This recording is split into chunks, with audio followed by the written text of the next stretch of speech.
Welcome to the Autonomic Healing Podcast. I'm Tom Pells. And I'm Ruth Lorensson. We'll be unpacking what it looks like to activate your brain to holistically manage stress and trauma that bring healing to the mind, body, and spirit. Being free to live authentically as humans. Thank you for joining us. Let's get this conversation started. So here we are with another conversation on the ABCs of thriving. Not just surviving, but thriving. And sometimes surviving is because we're trying to do it alone. Yeah.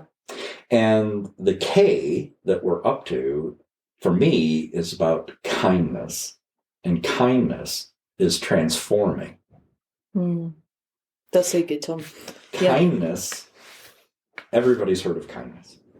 But kindness actually has a lot more that can be understood about it and is way more than we actually think it is.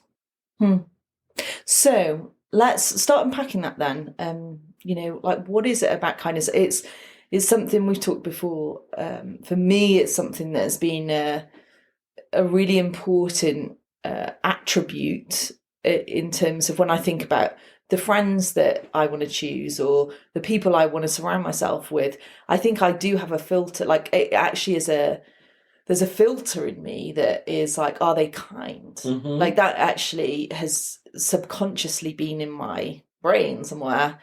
Because I think it's such an important, life-giving, transforming attribute to have. But I think there's more to it than just like, I think we have this, we think, oh, that's a lovely word, isn't it? Kindness. It's like there's nothing offensive about that word kindness. No. But do we, like with all of the words that we seem to be talking about, Tom, in these conversations, there's often so much more meaning to them if we kind of pause and just unravel them a little bit of like, what does this actually mean and why do we need kindness in the first place? Why would it be transformational? So when you think of kindness, what do you think of? I think of, I would say that the first thing that comes to mind is like acts of kindness. Mm-hmm. So people doing nice things for other people. That's what I would say. Mm-hmm. Yeah. Being nice, playing nice, be kind. Mm-hmm.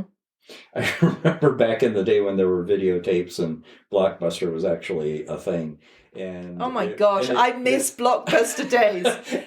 And there was always this be kind, rewind. Be kind, rewind, yeah. Yeah. And so it's doing something nice. Yes. And if you think about it, be kind, rewind was don't leave it for somebody else to have to rewind the thing so that they can watch it. Because, or there's someone at Blockbuster doing the rewinding of all the videos. There is that. Did anyone ever have that job? That's what I would probably.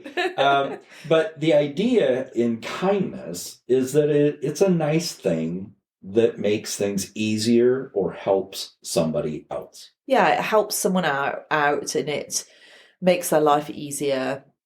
It certainly is the opposite of contributing to stress and making things more difficult. It's the opposite of that. So there is an easing of a burden or a difficulty or a struggle inherent in kindness. Which is why it's so lovely. Whenever I just make my life harder. Yeah. Why it feels like when someone's kind to you, it's like a breath of fresh air. It's like, there is that sense of relief. Yes. That happens. And it's why that's significant. And what we can do with knowing why.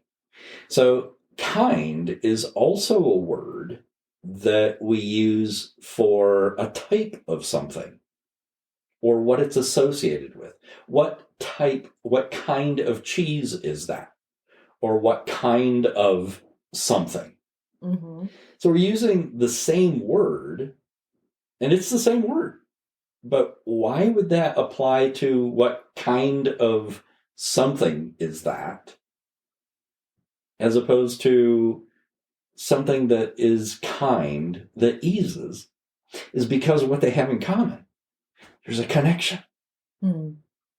How are things connected, and in what way are they connected? And when things are connected, that can make it easier. So there's something, so what you're saying is there's something in kindness that is incredibly relational or connects. Yes. And that within that connection, kindness lives. Yes. So you can't have kindness without that, without the connection. No. So it's like the kindred spirit, it's like, that's why, and there's something, when you find a kindred spirit, there is that sense of, oh, you're not alone, you're together, you're I guess all of the things that could feel stressful or traumatic about loneliness, or this is too much for me, or I can't remember any more examples than that, but I think people, you'll get the point. But there is something in that kindred spirit, or the connection of a kind connecting to a kind, human to human, which we are the same kind. Yes. Even just on that level, when we connect, and there's kindness within that. That's the thing that's transformative. Yes, and that's inherent in kindness, and why it's kindness and not just something that makes things easier. Yeah, so we were talking before, because we always have our pre-conversations and conversations. Yes. But we were talking before, and we were like trying to figure out, like, well, what's the difference, And I was asking you of like, well, what are some of the examples of kindness in your life? And you literally told me a situation where you have walked an elderly lady across the road. Yes, I have literally done that stereotypical do something kind, help a little lady across the road. I literally have done that. And then you were talking also about a recent incident of helping your son-in-law with some organization and doing that, and we were, anyway, those are just a couple of examples, but we were saying actually the point is that it's not so for example, with your son-in-law, with helping him out with the organization of the garage, that could, he could have hired someone to do that, right? Like anyone can hire. The act on its own isn't the thing. It's not the transformative thing that happens. Right. But it's that the fact that it was you, the fact that you came along, that you did that with him, it's what that communicates to him, which is he's seen, he's loved, you care about him, you're willing to give up a day for him. Of course you are, no brainer, right? Yeah. Because he's awesome. And so all of that stuff in that relational space is the kindness. It is the transformational part of kindness. It's not, and like, it's great to have your garage organized too. Win, but isn't that alone, without the relational aspect, isn't what changes us within, isn't what kind of allows him to feel that sense of personal relief and that eases the burden, because it's not just the doing it's I'm not alone.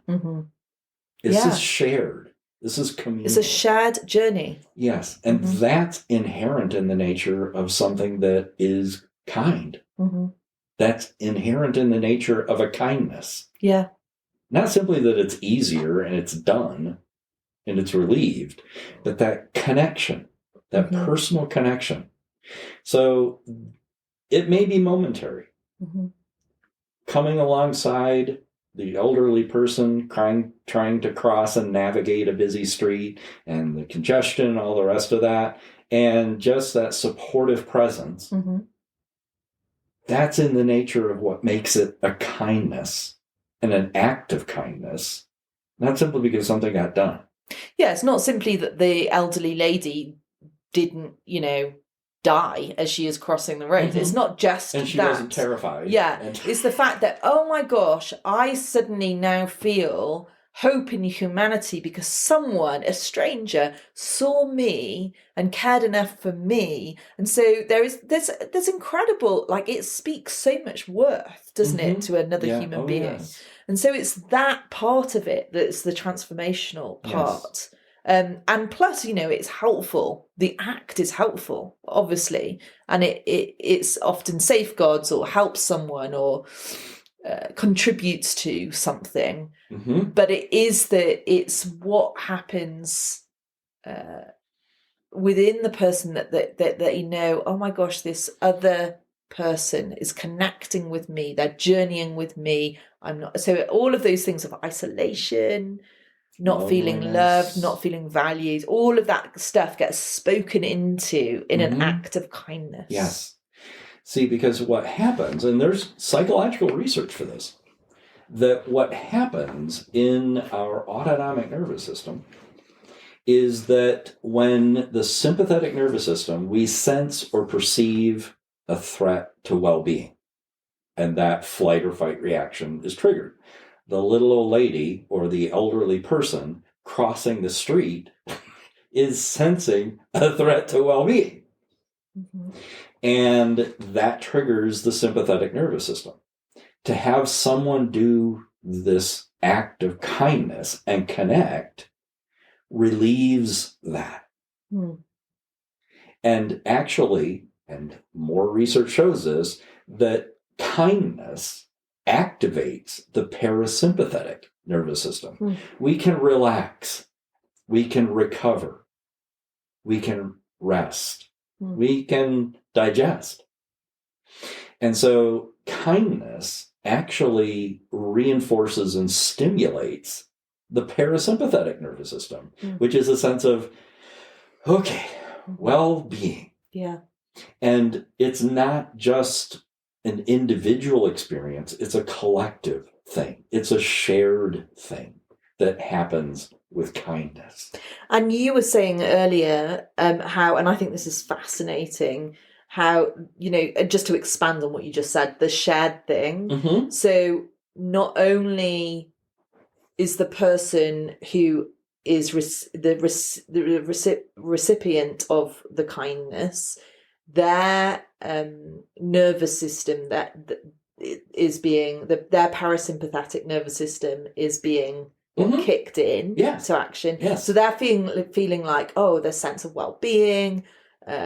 Suddenly, like, again, little old lady crossing the road, suddenly you're coming across, immediately that does something inside the nervous system for her, but it also does it for the person who's actually doing the act of kindness. And so it's a beautiful picture of the synergy of what's happening with two people when one extends kindness to another. Both benefit. Is that correct? Absolutely. You're doing yourself a favor. By being kind. By being kind. Yeah. You literally are stimulating your own parasympathetic nervous system and a sense of well-being simply by being kind. Kindness is so powerful. It's amazing. And it's so simple. Yeah. And it makes you think, when you say it like that, it makes you think, why don't we do this more?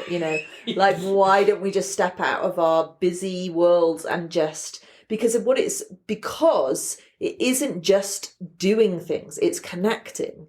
Yes. And when we connect with another human being, with another of our kind, we are it's almost like a cycle of homeostasis, right? Would you say that? Like, it's being balanced in us as we connect with each other in these types of ways. Yes. And the why, you just said it without even thinking about it. You expressed the why don't we, because we're so busy. Yes. We're so busy doing that kindness and that connection isn't relevant.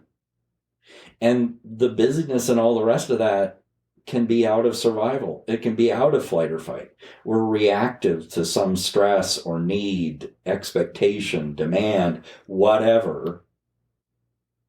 We're too busy surviving to thrive And that's what kindness reinforces. But that's why we don't do it. Because we're busy surviving and not focused on and intentionally choosing thriving. It's such a simple thing. Some act of kindness. It's such a simple thing to do. And the reason we don't do it is because that's not where our head is. It's so true.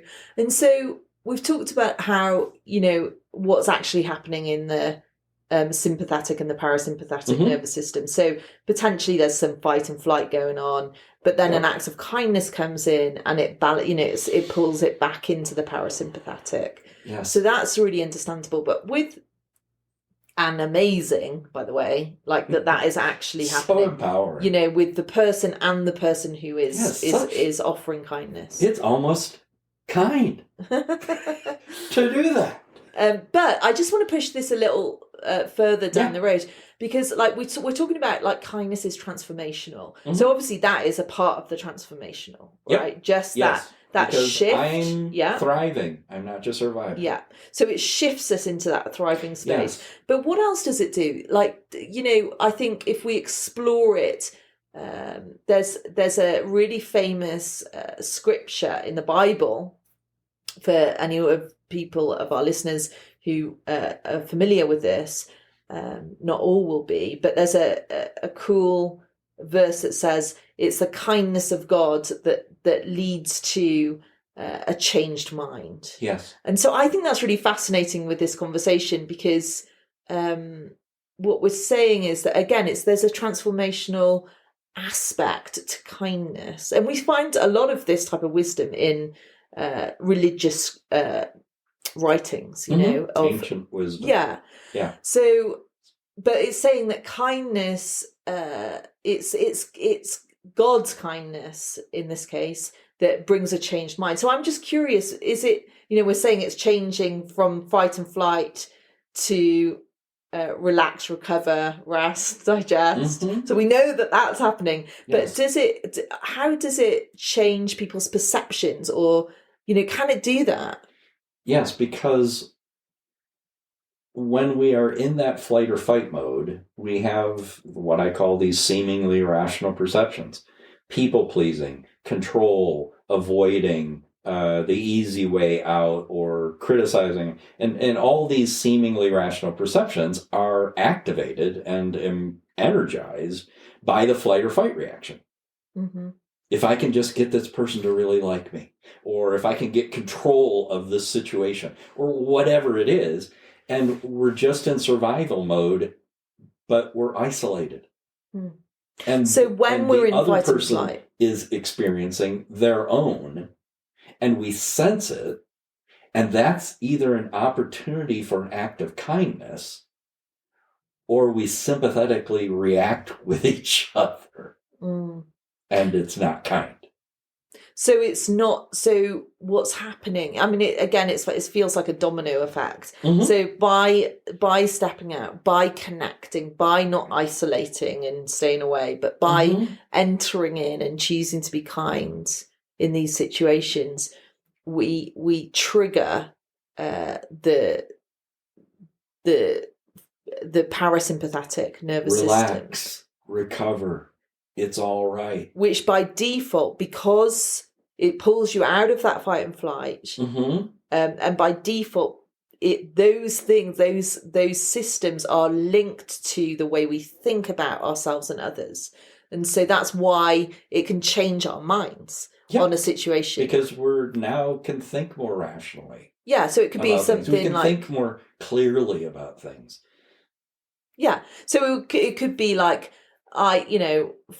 going from I'm in fight and flight. Most of the time, by the way, I think we can be in fight and flight. And I think this is important to say, and correct me if I'm wrong, Tom, but most of the time we can be in it and not know it. Oh, absolutely. I think that's really helpful to say, because I think when we say fight and flight, they're such strong words that people think, oh, you're literally going crazy one day. No. This is like normal for a lot of people. Yes. So anyway, so that was just I just wanted to clarify that, but we're in fight and flight, which we probably don't really realize is going on.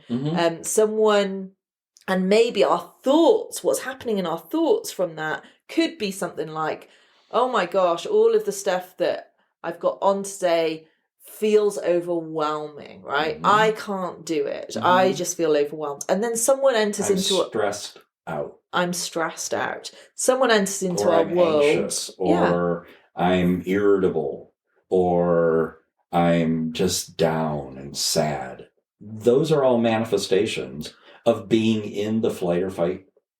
Yes. Sympathetic reactivity. Mm-hmm. And I think one of the things that, again, a little diversion, but one of the things that's really helpful, if you're wanting to know whether you're in the fight and flight, is to pay attention to what is happening. Like, what am I actually feeling right now? Am I angry? Am I like feeling like irritable or grumpy or touchy? Or am I anxious or concerned or worried? So that's am I just feeling stressed? Or am I just kind of down? So those are all indications. They're indicators, aren't they? Yep. Yeah. So anyway, so what happens is that you're in a day. You might not be aware that you're in fight and flight, but you've got these feelings. You've got this perception of your day is anxious or I'm threatened in some way, and then someone comes along and exercises, connects with you and exercises this act of kindness. Do something kind. Yeah, and it triggers, it shifts your fight and flight into the parasympathetic. Yep. And by default, what happens then is that your thoughts and perceptions also shift because, of course, they're linked to the fight and flight. Yes. And so you go from this, the lady walking across the road goes from like hopelessness. Maybe she's feeling hopeless. Maybe she's feeling like down or sad or lonely. She goes from that, and we don't know how long this lasts or whatever, but she has a moment where she rests, she feels relaxed, she feels relieved, she's recovering, and then she's feeling hopeful, not alone. So her perceptions shift too. Yep. And I know I'm over-labouring this point, but I think it's fascinating because basically within moments, with kindness, that's how powerful it is. Within moments, your perceptions can shift from these seemingly rational ones to the actual rational ones. And the actual rational ones are life-giving. Yes. They're the real you. Rather than people-pleasing, we're loving. Rather than trying to control, there's humility and grace and just, And I think the thing that is so powerful is that kindness is so simple. It's such a simple thing to do. It doesn't have to be, you don't have to be Mother Teresa and enter the slums of Calcutta. You can just do something kind for yourself, because doing something kind for someone else is doing something kind for yourself. Which is a massive motivation. Yes. And it's such a simple thing, but it shifts from flight or fight into rest, relax, recover. So if you're stressed out or you're struggling, just do something kind. Wow. I think that's amazing. I'm just thinking about all of the self-care, scene at the, encourages us for our own sense of health to do things of self-care, and it is in that category. And it just makes me think, Tom, just like for me, part of my self-care is doing yoga twice a week, but if I kind of thought, well, okay, part of my self-care is to be kind, and obviously it does happen naturally. It should be happening naturally, but even just to be more intentional and say, I'm going to be like, have I been kind today? Yeah. Like, because it's part of your own self-care, and it's part of this way of ensuring you're connecting with another kind of your kind, And so it was very popular for a period of time, doing random acts of kindness. Yes. Which is great. I'm just talking about being much more intentional. About kindness. And the more you do these acts of kindness, the more you're not isolated, the more you're connected. the more you are relieved, the more you literally, it can be things like it lowers blood pressure. Mm-hmm. It has so many health benefits, just kindness. And it's so simple. So if you want an antidote for when you are feeling stressed or anxious, just do something kind. That's amazing. Yeah. And you'll shift your own nervous system. And the more of those you do, the better you feel. And the greater your sense of well-being, the greater your sense of connection. Acts of kindness. Mm-hmm. They don't have to be random. I would encourage people to be intentional about acts of kindness. Mm-hmm. And just as we wrap up, I'm just wanting to drop this in as well, because I think it's not, what there's the Brené Brown Dare to Lead book, and she says, what's the phrase Clarity. She says? No. I can't remember what it is. It's to be clear is to be kind. Yes, that's it. To be clear is to be kind. And so that isn't an act. That is like, it's relational. There's a relational dynamic of actually clarity. And it's not just clarity, but there could be all sorts of things there in that bucket of kindness, I think. But I think it's important that we don't just see it as things we do.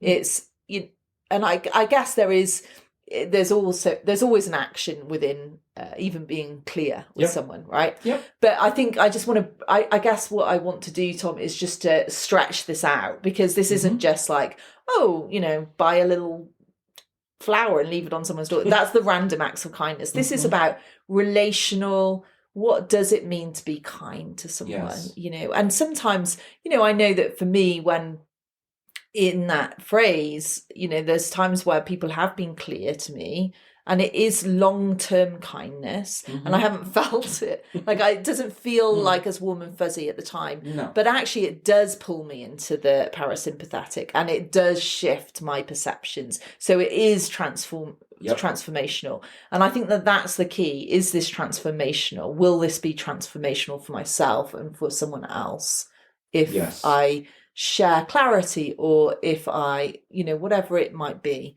So I think kindness can look like all sorts of things, but the clue that it is actual kindness is that, number one, it's relational. There's a connection to it. And then number two, it's transformational. Because it eases something. Mm-hmm. It eases a burden. It eases a struggle. It eases stress. It's relieving. So it's connecting and relieving, and that's what makes it kindness. So good. And it's so simple. So simple. It's like a simple power tool. Yep. So, listeners, just go do something kind, and you will feel so much better. You've been listening to the Autonomic Healing Podcast. Join us next time as we continue in our conversations with Tom. If you're interested in pursuing your own autonomic healing journey and want to find a practitioner, visit our website, innerworkings.org. See you at the next episode.